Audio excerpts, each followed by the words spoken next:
All right, as we take a live look right now from our Bordner Home Improvement CityCam network, a lot of rain fell over the most of the southern half of our viewing area from those thunderstorms, and even a little bit of fog has developed now in some parts. I do believe this might be our tower cam as we point it down towards the street.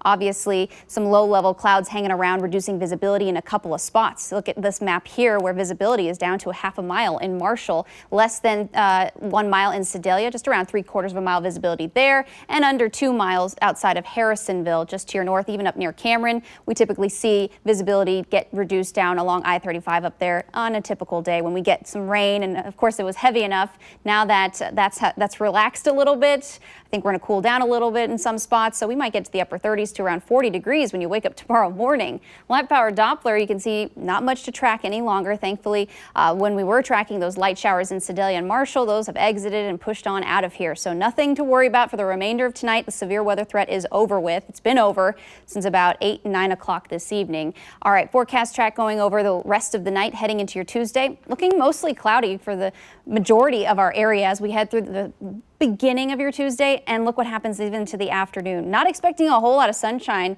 as we get through the day on Tuesday, so that's going to really hold those temperatures from warming too much with an east wind between 5 and 10 miles per hour. But later on, well after midnight, heading into very early on Wednesday, we'll be tracking our next storm system that's going to produce more rain and the chance for maybe a few more strong to severe thunderstorms. I'll go over that forecast track in a moment. 39 degrees expected tomorrow morning, maybe some spots hanging around the low 40s, and then the afternoon looks mostly cloudy and cool with a high near 53 degrees. All right, forecast track, let me go backwards here so you can kind of see what we're expecting in terms of rain and of course thunderstorm activity happening just after midnight across the area. Showers and thunderstorms will be numerous as you see here, and again, some of those storms, at least 1 or 2 of them, may be capable of producing damaging wind. I think that would be the primary threat from any of the thunderstorms that we get overnight into your Wednesday.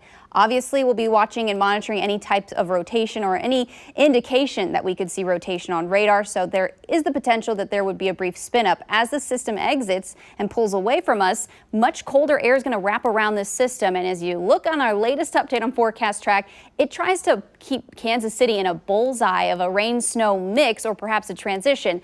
I'm not banking on this being 100% accurate. However, can't rule out maybe some freezing drizzle or sleet or even a little bit of snow kind of mixing in with that rain in some parts of our area by early Thursday. And that's only if we actually get cold enough to see that transition. For the majority of us, though, it's just going to be plain cold rain we're dealing with here. Here's a look at the Storm Prediction Center. The areas in green, mainly along and south of 36 Highway under that marginal risk, which is on a scale of 1 to 5, that's the lowest end. We're looking at isolated strong to severe storm potential with large hail and maybe even damaging wind and the potential of a brief spin up. So our Security Bank 7-day forecast, thankfully so, after Wednesday and Thursday, it's looking much drier and much more quieter heading into the upcoming weekend. Carolyn?